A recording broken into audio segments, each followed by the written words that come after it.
Hi everyone, I'm back to read chapter 5 of Felicity Saves the Day, a summer story, book 5, and we are on chapter 5.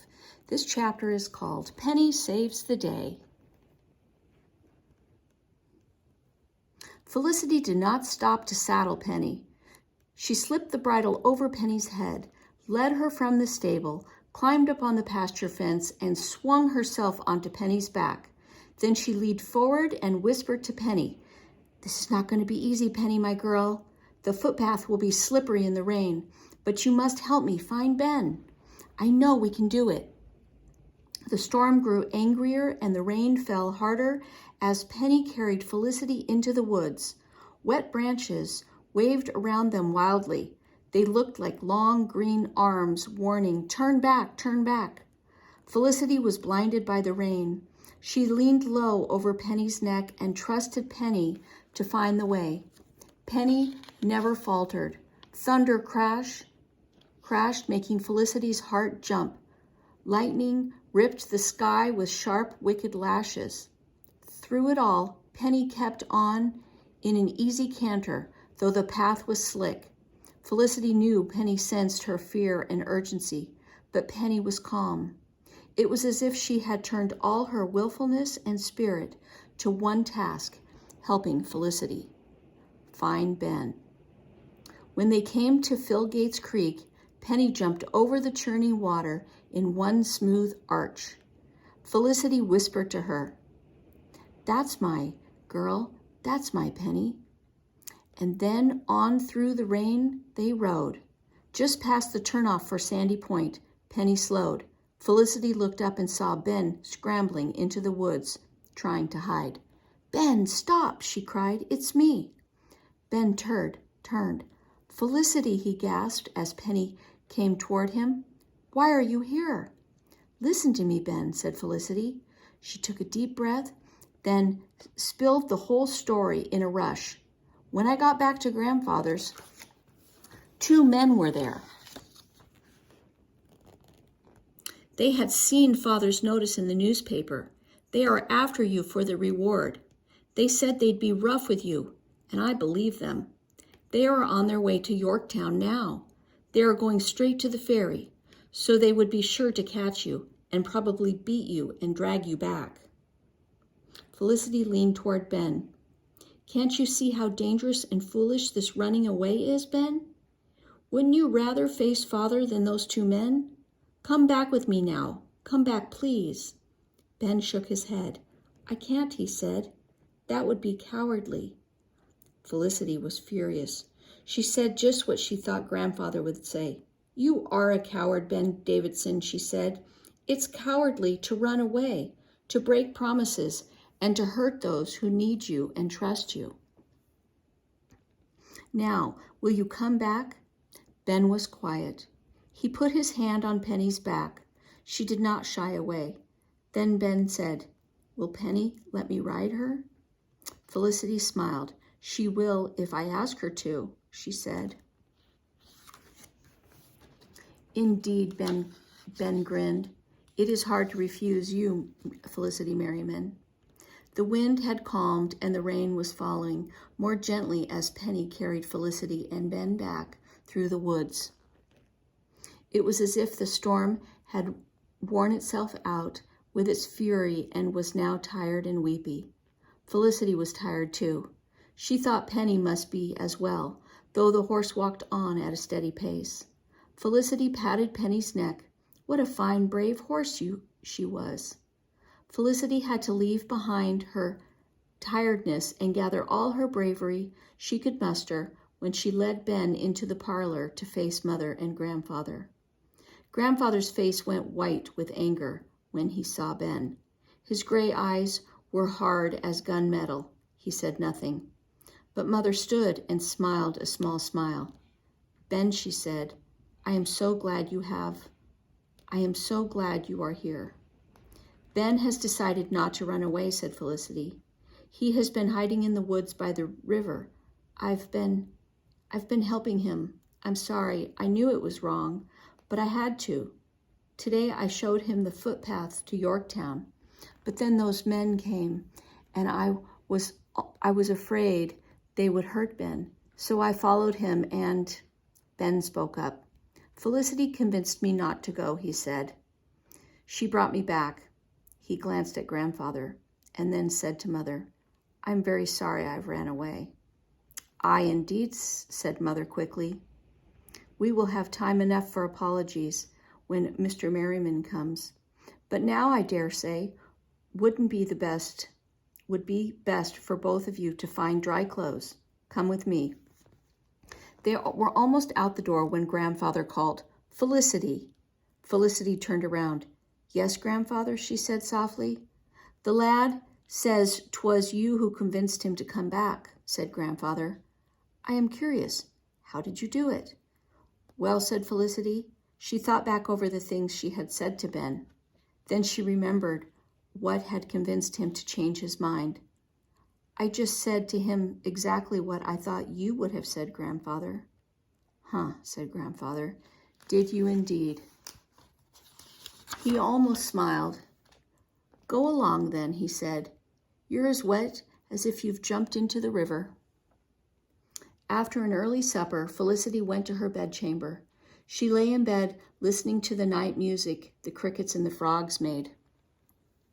A warm wind blew the soothing murmur of the river up to her. The storm that day had been violent, but like most violent storms, it was short. It left the air washed clean and sweet. Felicity fell asleep, worn out by her adventures. When father arrived in the morning, Felicity was at breakfast. Ben was still asleep, and mother said not to wake him. So Felicity led father to the stable to visit Penny. Father, Felicity said, I was wrong to help Ben run away and not to tell anybody. And I'm sorry, but I had to keep his secret. She stroked Penny's neck, because Ben kept my secret about Penny last autumn. I understand, said father. He looked at Penny.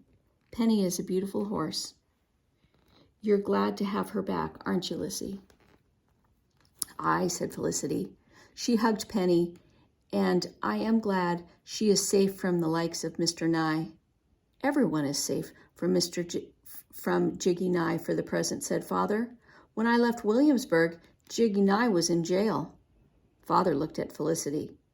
You'll miss Penny when you leave her here to go back to Williamsburg, won't you? Aye, said Felicity again slowly, but it wouldn't be as bad as it was before when I helped Penny run away and I didn't know whether I'd ever see her again. I know where she is now. You know she's safe, agreed father. Maybe that will make it a little easier to say goodbye. But, he sighed, I'm afraid it's never easy to say goodbye to friends we love. No, said Felicity, but sometimes saying goodbye isn't the end of the friendship. I said goodbye to Penny when I let her go, but she came back. That she did, agreed father. Felicity looked at him very seriously. I've been thinking about Ben, she said. You would let him go to be a soldier, father. Oh, you could. The fighting won't last forever. You could trust Ben to come back to you when the fighting is over. I know you could trust him. Father did not answer, but Felicity knew he was thinking about what she had said. In a little while, Ben appeared in the doorway of the stable. I have come to apologize, Mr. Merriman, said Ben. I'm sorry. 'Twas wrong to run away. I meant no disrespect to you, sir. You have always treated me well and fairly. But Ben squared his shoulders. I do want to be a soldier. Mr. Merriman stared at Ben for a while. Then he said, Ben, I will not allow you to break your apprenticeship agreement with me. You are but 16. You are pledged to me for 3 more years. I expect you to give me 3 more years of service. Ben nodded sadly. Mr. Merriman went on slowly. But in a little more than a year, you will be 18. And if at that time you still wish to be a soldier, if there is still such a thing as the Patriots' Army, then I will let you go. But we must have the understanding that you will come back and finish out your service to me when your days of being a soldier are over. Does that seem fair to you?" Ben's face brightened. "Yes, sir," he said. "Thank you, sir." Father smiled at Felicity and then hurried to shake Ben's hand. "Good lad," he said. "I know that I can trust you." "Aye, sir," said Ben, "you can." All too soon, the sad day came when Felicity and her family had to return to Williamsburg. That last morning, Felicity and Grandfather rode out to see the sunrise together one more time. Felicity watched a branch bobbing along the river. It sailed by, carried on the current, and soon disappeared from sight, on its way to the sea. Grandfather watched it too. "Felicity," Grandfather said, "the world is changing. 'Tis changing too fast for an old man like me to keep up with it." He smiled at Felicity.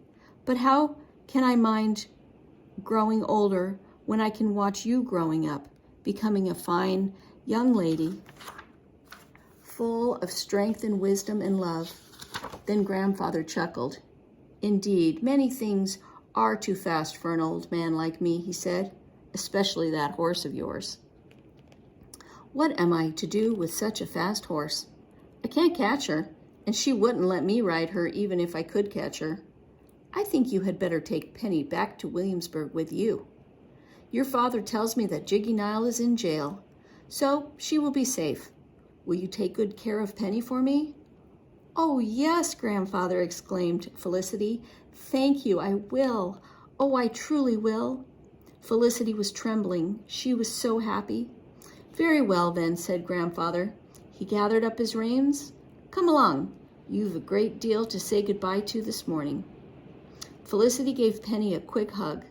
Then she gathered her reins too and fathered Grandfather to the fields. The plantation had never looked more lovely. But Felicity could think about only one thing. Penny was going home with her. After breakfast, there were many hugs, kisses, thank yous, and goodbyes. Then Mother, Nan, and William climbed into the carriage. Father and Felicity rode behind them on their horses.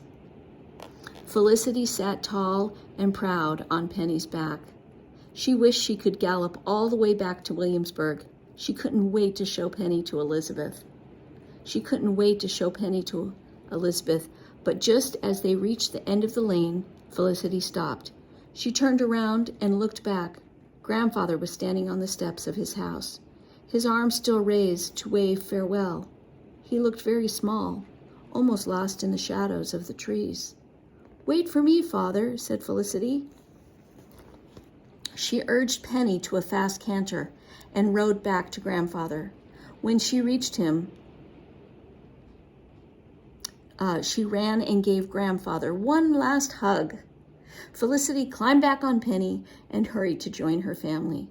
She felt a sweet sadness at leaving Grandfather and this place that was so dear to her. But she rode on into the sunshine ahead. And that is the end of our story. And next time I will read The Peek into the Past.